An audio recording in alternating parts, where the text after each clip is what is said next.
विद्यार्थी मित्रांनो, चालू घडामोडी म्हटलं की आपल्या जीके या विषयामधील अतिशय महत्त्वाचा घटक किंवा तो एक महत्त्वाचा विषय म्हणून त्याच्याकडे पाहिलं जातं आणि या चालू घडामोडीच्या माध्यमातून आपल्याला वेगवेगळ्या प्रकारचे जे काय चॅप्टर्स असतात ते कव्हर करावे लागतात।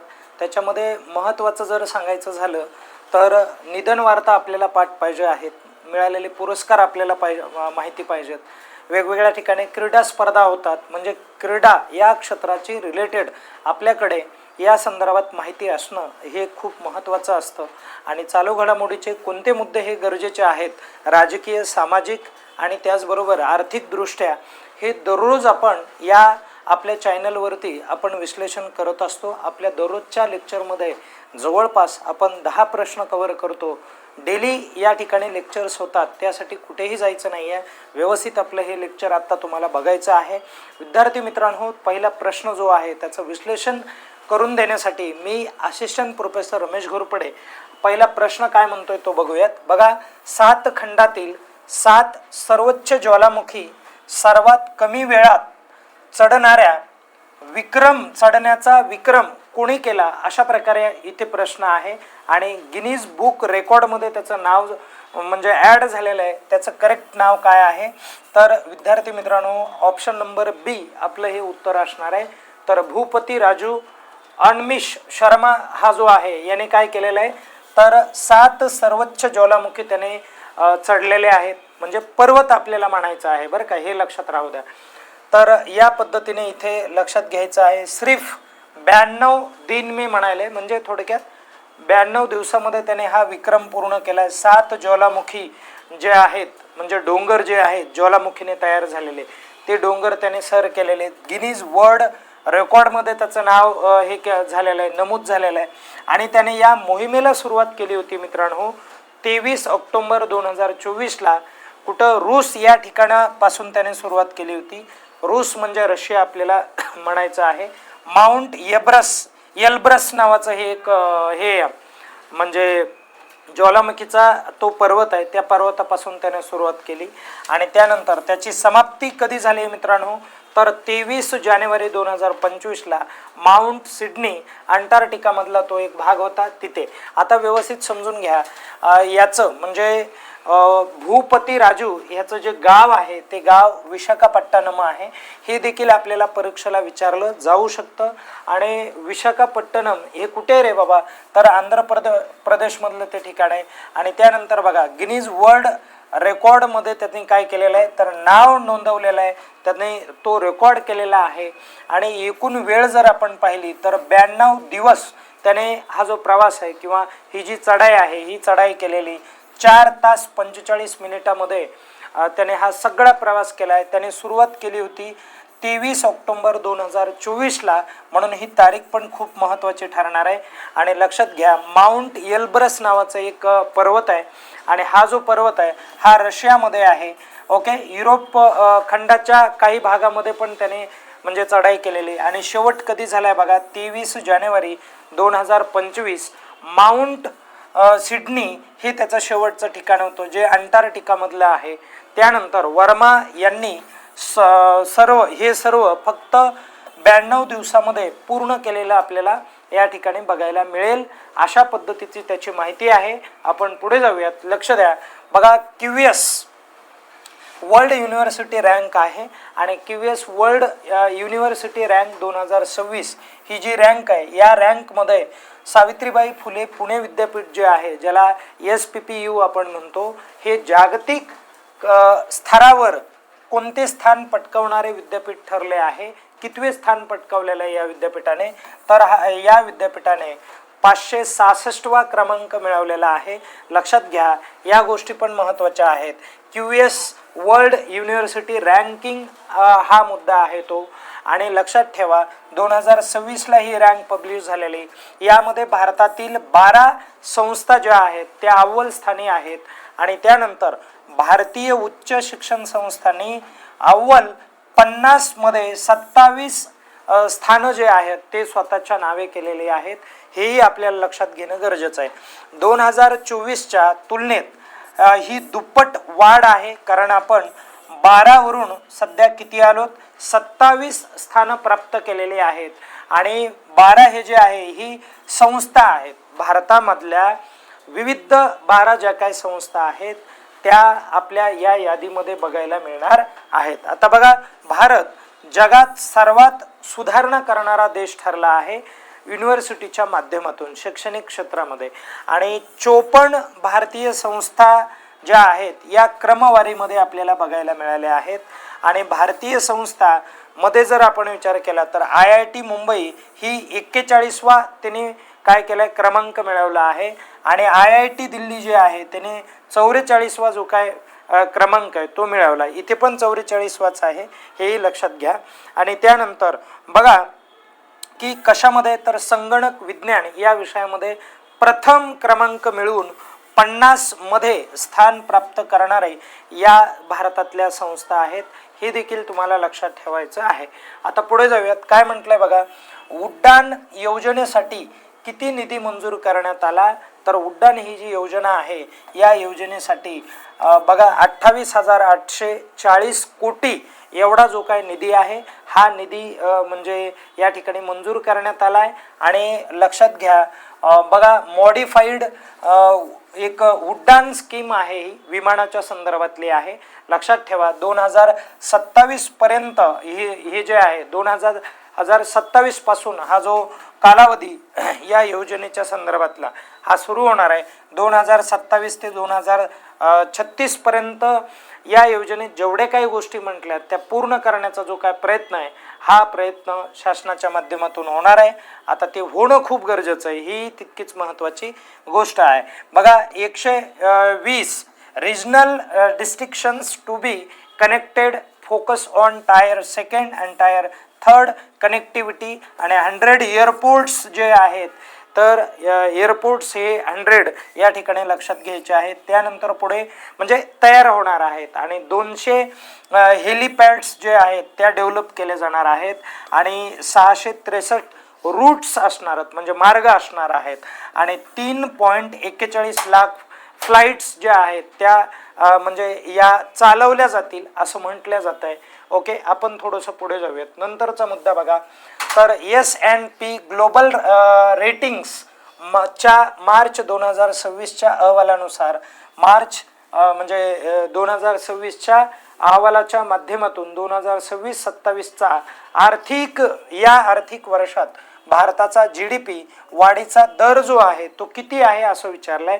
तर हा जो दर आहे मित्रांनो हा 7.1% आपल्याला बघायला मिळेल. थोडीशी माहिती बघूयात. बघा, भारताच्या GDP वाढीचा दर हा अंदाजे 7.1% आहे, अंदाजे आहे. आणि अहवाल जर आपण पाहिला तर जागतिक पत मानांकन संस्थेच्या माध्यमातून दिला जातो. आणि त्याचबरोबर S&P ग्लोबल रेटिंग्स या माध्यमातून हा अहवाल प्रसिद्ध केला जातो. अहवाल प्रसिद्ध केलाय 25 मार्च 2026ला. आणि भारत GDPच्या वाढीच्या दराचा विचार केला तर 7.1% आणि 2025-26 मध्ये 7.6% होता. तर 2027ला 7.1% असणार आहे. आणि महागाईचा दर 2027 मध्ये 4.3% पर्यंत जाईल अशी शक्यता या माध्यमातून वर्तवण्यात येत आहे. म्हणून हे देखील लक्षात राहू द्या. आपण पुढे जाऊयात. बघा, PNG नावाचा गॅस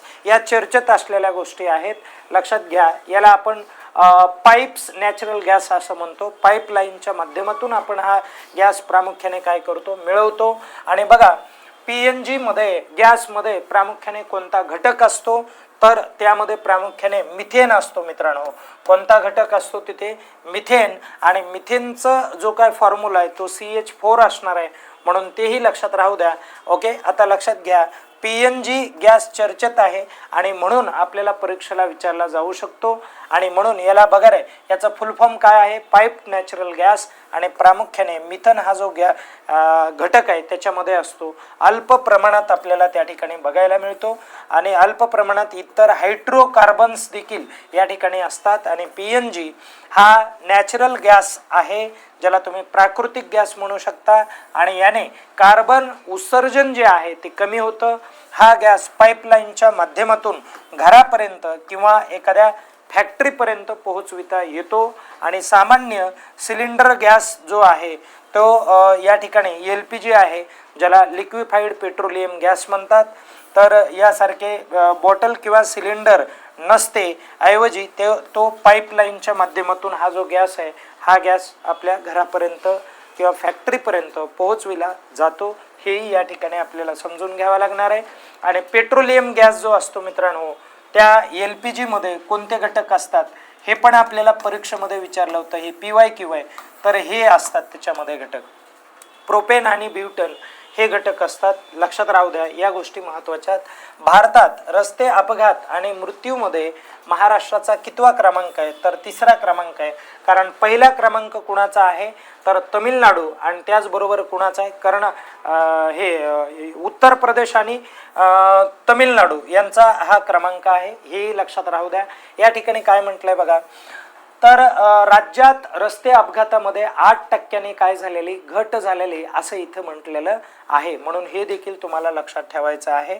ओके, आता त्यानंतर परत बघा, इथं शहरांमध्ये घट झालेली दिली, तर नाशिक शहरामध्ये 53% घट आहे. हे असं वेगवेगळं, आता जिल्हानिहाय आपल्याला काय विचारलं जाणार नाही, म्हणून ते काय लक्षात ठेवण्याची आवश्यकता नाही. आणि हे का झालंय तर हेल्मेट आणि सीटबेल्ट वापराच्या अंमलबजावणीसाठी रस्त्यात रडार आणि AI आधारित यंत्राचा वापर केला आहे. याच्या माध्यमातून कळणार आहे की कुणी सीटबेल्ट लावलेला आहे की नाही, या सर्व गोष्टी ओके लक्षात ठेवा. आता आपण पुढे जाऊयात. खालीलपैकी कोणता पुरस्कार हा डॉक्टर जयसिंगराव पवार यांना मिळालेला आहे? तर यांना हा जिजामाता विद्वत गौरव पुरस्कार मिळाला आहे, किंवा त्या पुरस्काराने त्यांचा सन्मान केला आहे. आणि त्यांना आत्तापर्यंत कोणते पुरस्कार मिळालेत बघा, तर बघा, जिजामाता विद्वत गौरव पुरस्कार मिळाला, आणि त्यानंतर महर्षी विठ्ठलरामजी शिंदे पुरस्कार, कोल्हापूर भूषण पुरस्कार मिळाला आहे, फुले आंबेडकर साहित्य पुरस्कार मिळाला आहे, आचार्य आत्रे साहित्य पुरस्कार, आणि त्यानंतर सेनापती प्रतापराव गुजर पुरस्कार हा देखील त्यांना मिळाला आहे. आणि यांचं निधन हे वय वर्ष 65व्या वर्षी झालेलं आहे, कारण त्यांना 1.5 महिन्यापूर्वी मित्रांनो फुफ्फुसाचा आजार झालेला होता, आणि या ठिकाणी त्याचं इन्फेक्शन असल्यामुळे यांचं त्यामध्येच काय झालेलं आहे तर निधन झालेलं आहे. आणि कोल्हापूर विद्यापीठाच्या संबंधित असलेलं हे व्यक्तिमत्व होतं, खूप उच्च विचारसरणीचं, आणि त्याचबरोबर इतिहासाच्या बाबतीमध्ये एक वस्तुनिष्ठ इतिहास कसा मांडला जावा याचं खूप चांगलं उदाहरण म्हणजे जयसिंगराव पवार. आणि स्पर्धा परीक्षांमधील विद्यार्थ्यांना मोठा फायदा या व्यक्तिमत्वाचा झालेला होता. आता पुढे चला. सर्वोच्च न्यायालयाच्या नवीन निर्णयानुसार खालीलपैकी कोणत्या धर्मामध्ये SC दर्जा लागू आहे म्हटलंय, लागू असणार आहे, आणि कशामध्ये लागू नसणार आहे ते देखील मी सांगतो तुम्हाला. बघा, हिंदू, शीख आणि बौद्ध या धर्मामध्ये जर लोक असतील तर त्याच्यामध्ये SC हा जो दर्जा असेल हा कायम असणार आहे. पण SC या कॅन्डिडेटने जर समजा, लक्षात ठेवा, SC या कॅन्डिडेटने मुस्लिम धर्म स्वीकारला किंवा ख्रिश्चन धर्म स्वीकारला तर हा SC हा जो दर्जा आहे हा दर्जा काढून घेतला जाईल असं म्हटलंय, म्हणून हा पण मुद्दा या ठिकाणी महत्त्वाचा आहे. बघा, आता व्यवस्थित समजून घ्या. धर्मांतर केल्यास SC आरक्षण मिळणार नाही असं सर्वोच्च न्यायालयाने म्हटलं आहे, म्हणून हाही मुद्दा महत्त्वाचा आहे. फक्त खालील धर्मातील व्यक्तींनाच SC हा दर्जा लागू असेल, त्याच्यामध्ये हिंदू, बौद्ध आणि शीख यांनाच. आणि जर व्यक्ती खालील धर्मात धर्मांतर करत असेल तर हा दर्जा रद्द होणार आहे. त्याच्यामध्ये ख्रिश्चन आणि इस्लाम म्हणजे मुस्लिम धर्म जर स्वीकारला तर. आणि बघा, SC म्हणजे अनुसूचित जाती हा जो दर्जा आहे हा दर्जा संपणार, आणि कायद्याचं देखील संरक्षण मिळणार नाही. म्हणजे लिगल बेसिसचा विचार केला आपण तर बघा, कॉन्स्टिट्यूशन शेड्यूल कास्ट ऑर्डर 1950 यानुसार SC कास्टच्या लोकांना संरक्षण मिळतं, तर हे देखील संरक्षण मिळणार नाही. आणि सुरुवातीला SC हा जो दर्जा आहे तो फक्त हिंदूंनाच या ठिकाणी दिलेला होता, नंतर त्यामध्ये समावेश शिखांचा झाला, शीख धर्माचा 1956ला आणि बौद्ध धर्माचा झाला होता 1990ला झाला होता. आणि त्यानंतर ख्रिश्चन आणि इस्लाम हे धर्म यामध्ये समाविष्ट नाहीत.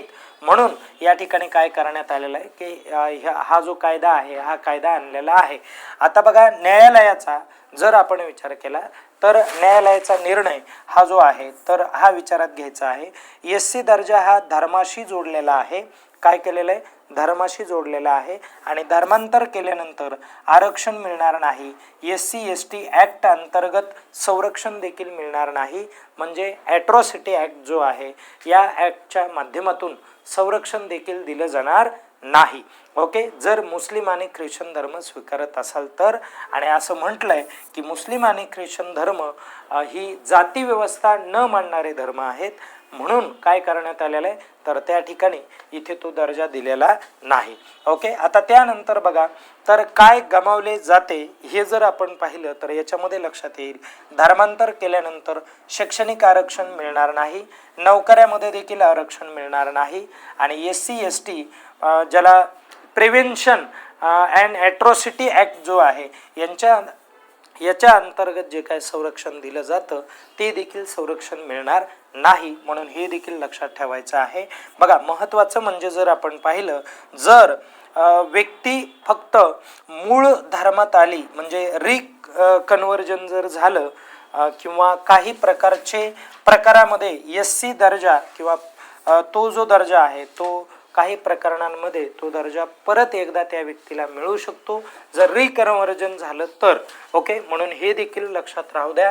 2026ची 4थी महिला महाराष्ट्र केसरी कुस्ती स्पर्धा कोणत्या शहरात आयोजित करण्यात आली आहे तर ती मुलींची बरं का, तर सोलापूरमध्ये आयोजित करण्यात येणार आहे. हे लक्षात ठेवा, येणार आहे. आता लगेच ती उद्याच होईल, 1-2 दिवसामध्ये. बघा, महिला महाराष्ट्र केसरी स्पर्धेत 3 वेळा विजेतेपद जिंकणाऱ्या खेळाडू कोण आहेत तर त्याचं करेक्ट उत्तर आहे भाग्यश्री फंड या आहेत. म्हणून इथे तुम्हाला इमेज वगैरे दिलेली आहे, लक्षात ठेवा. आणि 28-29ला या स्पर्धा होतील. आत्ता होणार मार्चमध्येच होणार आहेत, सोलापूरमध्ये होणार आहेत. म्हणून हे देखील लक्षात राहू द्या. आणि त्या स्पर्धा आवर्जून बघा, त्याचा रिझल्ट तुम्हाला माहिती असणं परीक्षेच्या दृष्टीने हे महत्त्वाचं आहे. या ठिकाणी आपण थांबूयात. आजचे जे प्रश्न आहेत ते या पद्धतीने आपण कव्हर केलेले आहेत. धन्यवाद.